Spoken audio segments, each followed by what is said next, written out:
está raiando, breve o rei virá. E seu povo então para o lar eterno ele levará.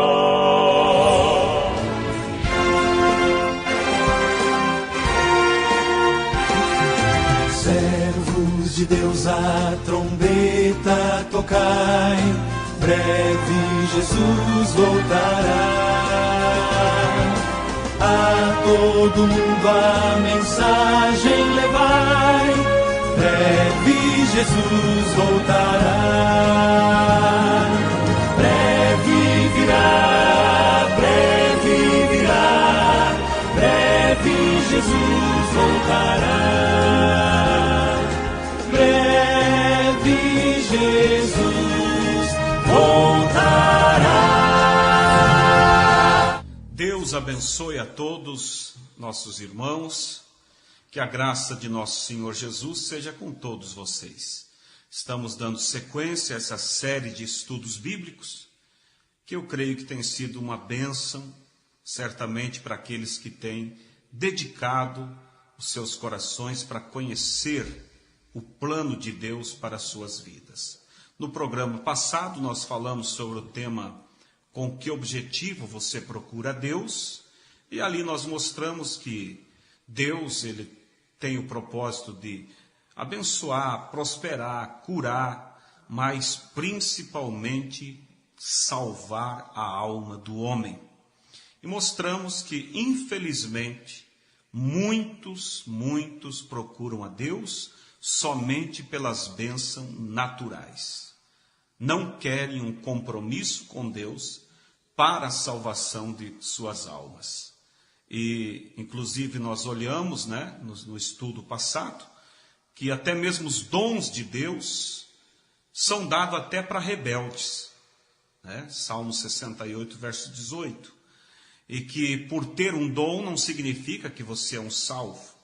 E que muitos buscam a Deus somente para os dons, para que seus nomes sejam conhecidos, mas aprendemos também que o dom do Espírito, que é o próprio, porque tem diferença entre os dons e o dom. Os dons são presente de Deus, falar em língua, profetizar, dom de sabedoria, mas o dom, aí sim, é o próprio Espírito Santo, é o próprio doador dos dons, é a própria vida de Deus. E nós vimos em Atos 5,32 que o Espírito Santo é dado para aqueles que obedecem, para aqueles que buscam a Deus com o objetivo de salvar a alma e assumem um compromisso com a palavra. E hoje nós vamos falar sobre o tema por que devemos crer na Bíblia. Já que nós estamos mostrando que quem busca a Deus com o objetivo de salvação, ele tem compromisso com a palavra. Então precisamos ver e mostrar a vocês por que devemos crer na Bíblia. Por que a Bíblia é um livro que merece a nossa credibilidade. Para isso nós vamos ler São João, capítulo 5, versículo 39, aonde Jesus disse: examinai as Escrituras, porque vós cuidais ter nelas a vida eterna, e são elas que de mim testificam. Então veja que Jesus disse que o que testifica dele é as Escrituras. E quero começar então mostrando para vocês o que é a Bíblia, primeiramente. A Bíblia em si é um livro, é um conjunto de livros, são 66 livros que compõem a Bíblia. E ela está dividida entre Velho e Novo Testamento. Foi escrita por cerca de 40 escritores, em um período aí de cerca de 1500 anos, foi o período que levou para que todos esses livros fossem escritos. E veja vocês que esses escribas não se conheceram, na maior parte deles, um não conheceu o outro, e mesmo assim, e mesmo também não conheceram as obras um do outro. Mas quando você vem e une as Escrituras, o escrito de um é a continuação do outro, é a sequência do outro. Não há contradição. Isso só tem uma explicação, que o autor desta Bíblia é um só, o Espírito Santo.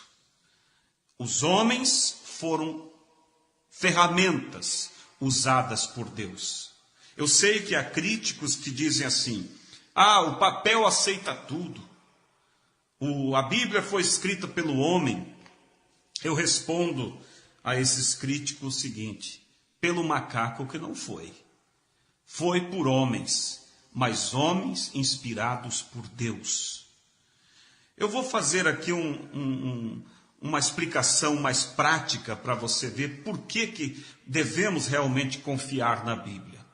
Vamos dizer que houvesse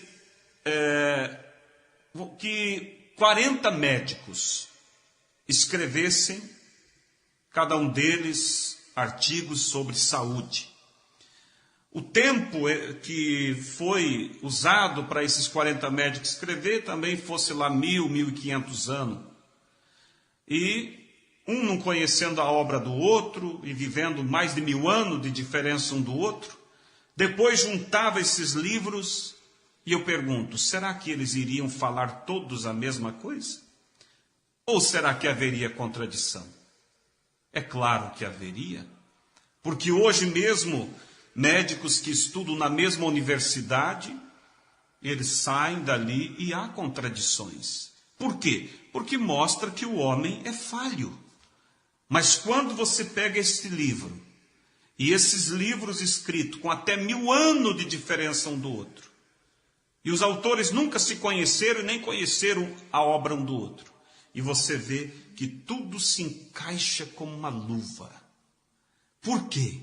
Porque este livro é um livro inspirado. Ele tem um só autor, o Espírito Santo. Este livro não é como muitos pensam, um livro de regras. Não, este livro, ele é um livro que expressa o próprio autor. Ele é um livro que expressa a natureza do autor. E o autor dele é o Espírito Santo. Você vai ver que desde o Gênesis até o Apocalipse, tudo está apontando para uma pessoa, para o Senhor Jesus Cristo. Então veja, amados, que livro precioso é esse. É o caminho que nos conduz à vida eterna. Você vê no livro de São João, capítulo 14, versículo 6, diz assim: disse-lhe Jesus: eu sou o caminho, e a verdade e a vida. Ninguém vem ao Pai senão por mim. Eu sou o caminho, a verdade e a vida. São João 1, verso 1 diz: no princípio era o Verbo, e o Verbo estava com Deus, e o Verbo era Deus. A palavra verbo quer dizer palavra, né? Então, no princípio era a palavra estava com Deus, e a palavra era Deus. E no verso 14 diz: e a palavra se fez carne e habitou entre nós. Então Jesus era a palavra feito carne. E a Bíblia hoje é Cristo expressado em letras. Então ele é a verdade, porque este livro é o próprio Cristo, e o Cristo é o caminho, a verdade e a vida. Apocalipse 19 também, verso 13, nós encontramos assim: e estava vestido, Jesus, né, de uma veste salpicada de sangue, falando de sacrifício por nós, e o nome pelo qual se chama é a Palavra de Deus. Então Jesus é a Palavra de Deus, e este livro é a expressão de Jesus. Também, como eu disse, ele é um livro que expressa, o autor expressa Cristo, e ele é um livro de profecias. Eu digo que este livro é o livro mais velho que existe e o livro mais atual do que qualquer livro que esteja sendo lançado hoje. Por exemplo, se você ligar o jornal e sair uma notícia de última hora, algo, uma novidade que nunca se ouviu, e você me contar essa novidade, eu te mostrarei em alguma parte da Bíblia onde a Bíblia já estava anunciando sobre isso. Porque este é um livro que fala da história e que fala do futuro. Profecias que mostram os acontecimentos. Eu quero mostrar para vocês algumas dessas profecias que têm se cumprido em nossos dias, para que você veja como esta Bíblia ela é exata e digna de confiança. Por exemplo, você vai encontrar em São Mateus capítulo 24, versos 6 ao 7, falando que nos últimos dias, Jesus dizendo, profetizando, nos últimos dias haverá guerras, rumores de guerras, pestes. Você olha e vê isso claramente se cumprindo em nossos dias. Não tem como você negar isso. Você vai ver também, por exemplo, Mateus, capítulo 24, versículo 5, também ali em Judas, verso 4, falando que nos últimos dias haveriam falsos cristos. Vamos ver então se a Bíblia tem se cumprido. Primeiro você tem que entender que a palavra Cristo significa ungido. Não é que falsos Cristo não está falando falsos Jesuses. Cristo, lembre, significa ungido. Então a Bíblia está dizendo que nos últimos dias haveriam falsos ungidos. Você vê isso diariamente. Quem é os falsos ungidos? São pregadores que são ungidos inclusive com a unção de Deus para curar, mas são falsos no seu ensino, são falsos nas suas vidas, não vivem de acordo com as Escrituras. Aí está. Quem sabe você não entendia, você dizia, meu Deus, como pode? Eu conheci aquele homem, colocava a mão, o paralítico andava, o cego via, os demônios tinham que obedecer às ordens que ele dava, um homem ungido, e depois fui descobrir uma vida podre. Isso é cumprimento da Bíblia. A Bíblia diz que nos últimos dias existiriam esses falsos ungidos, ungidos corretamente para fazer sinais, mas falsos no ensino. Entende? Por quê? Porque, como citamos no programa passado, que os dons são dados até para os rebeldes. Agora, não é porque nessa igreja está havendo curas, então ali é o caminho para a vida eterna. Irmãos, você tem que ver o ensino. Nós cremos na cura, mas eu sei que às vezes alguém pode estar fazendo sinais. Por quê? Porque são pessoas que buscam Deus só para aquilo, só para as bênçãos, mas o ensino deles é contrário. Por isso que a Bíblia diz que naquele dia eles dirão, Senhor, em teu nome fizemos prodígios e maravilha. E ele dirá, apartai-vos de mim, não vos conheço. Ou seja, vocês somente buscaram a minha unção para as bênçãos, mas nunca quiseram me obedecer. Esses são o quê? Falsos ungidos. E isso é que você, meu querido irmão, tem que cuidar. Agora alguém pode pensar, mas então, se aquele homem é falso, ele ora e as pessoas são curadas, então é o diabo que cura? Não, o diabo não cura ninguém. É Deus que cura. Cura porque aquela pessoa tem fé para cura, mas ele não tem fé para obedecer a palavra. Ele é um falso concernente à doutrina. E eu estou aqui vos ensinando para que você saiba que para a vida eterna é preciso ter realmente a fé fundamentada nas Escrituras, não somente nos sinais e nas bênçãos, mas fundamentado nas Escrituras. Então, 24, de São Mateus, verso 5, profetizando que haveria falsos cristos. Está cheio na televisão, todo que é lado você vê esses falsos, com os ensinos falsos, mas ungidos para fazer milagres. Você vai encontrar também Lucas capítulo 17, dizendo que nos últimos dias o mundo chegaria à situação de ser como nos dias de Ló, como nos dias de Sodoma, como nos dias de Gomorra. A Bíblia diz que os últimos dias seriam como nos dias de Noé. Você diz, como que era no tempo de Noé? Era um tempo de prosperidade. Era um tempo que as pessoas construíam, bebiam, comiam, casavam-se. É exatamente o que vemos. O mundo naturalmente vai muito bem, prosperando. Mas espiritualmente é como Sodoma, cheio de pecado, cheio de imoralidade. Inclusive, eu vou te mostrar aqui Romanos 1. O apóstolo Paulo, há quase 2000 anos atrás, profetizou sobre a condição moral das pessoas nos dias de hoje. Olha o que ele diz, que nos últimos dias, olha só: por isso Deus os abandonou às paixões infames, porque até as suas mulheres mudaram o uso natural no contrário à natureza. E semelhantemente também os homens, deixando o uso natural da mulher, se inflamaram em sua sensualidade, uns para com os outros, homem com homens, cometendo torpeza e recebendo em si mesmo a recompensa que convinha ao seu erro. Tem ou não tem se cumprido isso? Mulheres casando-se com mulheres, homens casando com homens. Eu sei que o incrédulo dirá, mas isso sempre houve. Não, como nos dias de hoje, não. Você que me ouve e tem uma idade já um pouco mais avançada, você sabe que não era assim. Hoje você sai na rua, vê um homem de mão dada com outro, uma mulher de mão dada com outra. É o que Paulo disse.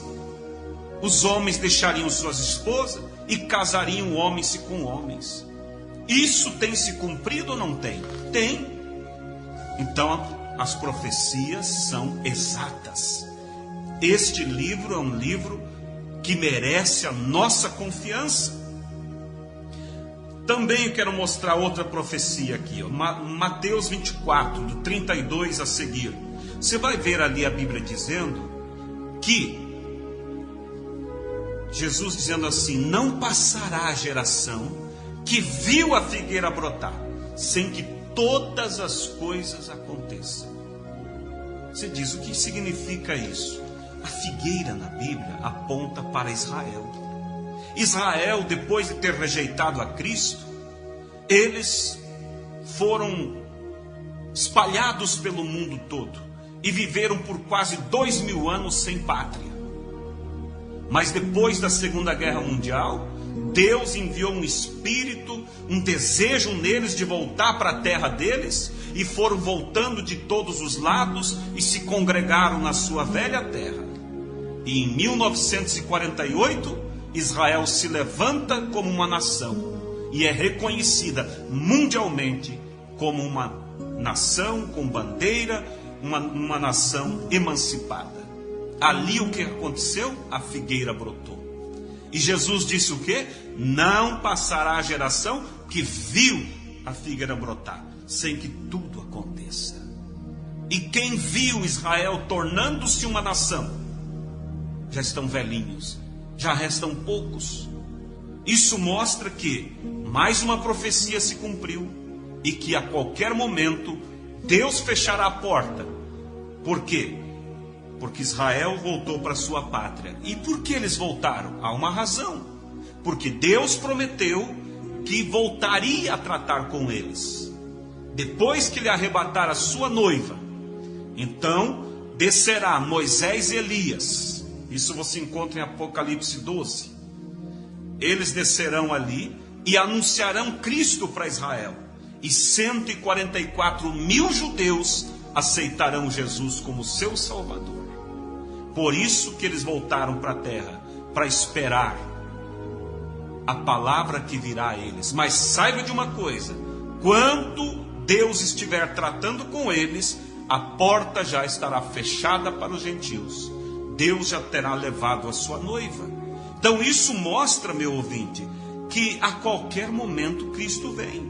Ele diz: não passará a geração que viu. a figueira brotar. E os que viram, já restam poucos. Mais uma coisa que eu quero mostrar para vocês, ou mais algumas, ainda temos tempo. Por exemplo, você vai ver ali no último livro do Velho Testamento, Malaquias, capítulo 4, você vai encontrar a Bíblia dizendo que antes do grande e terrível dia do Senhor, Deus disse que enviaria um profeta, olha aqui, sobre a terra. Assim como antes da primeira vinda dele, ele enviou um profeta, qual foi João Batista, e João Batista trouxe uma mensagem levando o povo a crer em Jesus, receber a Jesus. Agora, antes da segunda vinda, Deus profetizou que um profeta seria levantado na terra para os gentios, trazendo uma mensagem que converteria o nosso coração de volta à fé da igreja primitiva. Porque Deus não vai arrebatar qualquer gente, não. Será pessoas que têm a mesma fé que a igreja primitiva tinha. Então olha o que diz em Malaquias 4: eis que eu vos envio o profeta Elias antes que venha o dia grande e terrível do Senhor, e converterá o coração dos pais aos filhos e o coração dos filhos a seus pais. Você vai ver lá em Mateus também, capítulo 17, verso 10, os discípulos perguntam para Jesus: mestre, é verdade que Elias tem que vir primeiro? O que Jesus responde? Em verdade, Elias virá primeiro e restaurará todas as coisas. A palavra restaurar quer dizer trazer de volta ao original. Eu sei que há aqueles que dizem que esse Elias é João Batista, mas não. Você vai ver que em Mateus 17, quando Jesus disse em verdade Elias virá, estava falando para o futuro. João Batista já tinha sido morto e já tinha sido sepultado. Então Jesus estava falando do futuro, que antes da sua segunda vinda, um profeta viria primeiro e restauraria de volta a mesma fé que a igreja primitiva tinha, mesmo batismo, a mesma doutrina, para que o povo então, tomando a palavra de Deus, pudesse estar preparado para o arrebatamento. Mas esse é um tema que nós vamos entrar mais na frente num próximo estudo. Só estou dando umas pinceladas para vocês verem que as profecias têm se cumprido, todas elas. Agora, eu sei que há pessoas que olham e às vezes quando a gente cita uma escritura, eles dizem: não, mas isso aí não é para hoje, ou isso aí não foi inspirado. Será que há partes da Bíblia que não são inspiradas? O que você acha? Olha o que a Bíblia diz, Provérbios 30, verso 5. Toda a palavra de Deus é pura, escudo é para os que confiam nele. Nada acrescentes às suas palavras, para que não te repreendas e seja achado mentiroso. Toda a palavra é pura. Mateus 5,17. Porque em verdade vos digo que até que o céu e a terra passem, nem um jota ou um tio se omitirá da lei, sem que tudo seja cumprido. Apocalipse 22, verso 18 e 19, diz assim: porque eu testifico a todo aquele que ouvir as palavras da profecia deste livro, que se alguém lhes acrescentar alguma coisa, Deus fará vir sobre ele as pragas que estão escritas neste livro. E se alguém tirar quaisquer palavras do livro desta profecia, Deus tirará a sua parte da árvore da vida e da cidade santa. Então está claro que toda a Bíblia é para ser vivida e obedecida. Olha segundo Pedro 1, verso 19. E temos muito firme a palavra dos profetas, a qual bem fazei estar atentos, como a uma luz que alumia em lugar escuro, até que o dia amanheça e a estrela da alva apareça em vossos corações, sabendo primeiramente isto, que nenhuma profecia da Escritura é de particular interpretação. Ninguém tem direito de dizer isso quer dizer aquilo, isso quer dizer isto. O que Deus disse é o que Ele quis dizer. Não tem que ninguém interpretar. Por causa das interpretações é que se criaram esse mundo de religião que tem aí e que infelizmente muitos errarão o caminho. Verso 21. Porque a profecia nunca foi produzida por vontade de homem algum, mas os homens santos de Deus falaram inspirados pelo Espírito Santo. São João 7,38. Quem crê em mim, como diz a Escritura, rios de água viva correrão do seu ventre. E outra coisa, para nós encerrar, será que Deus muda a sua palavra? Algo que ele ensinou lá atrás só serve para aquele tempo e não para hoje? Olha o que diz a Bíblia, Gálatas 1, verso 8. Mas ainda que nós mesmos, ou um anjo do céu, vos anuncie outro evangelho, além do que vos tenho anunciado, seja anátema. A palavra anátema quer dizer amaldiçoado. Porque não recebi, nem aprendi de homem, mas pela revelação de Jesus Cristo.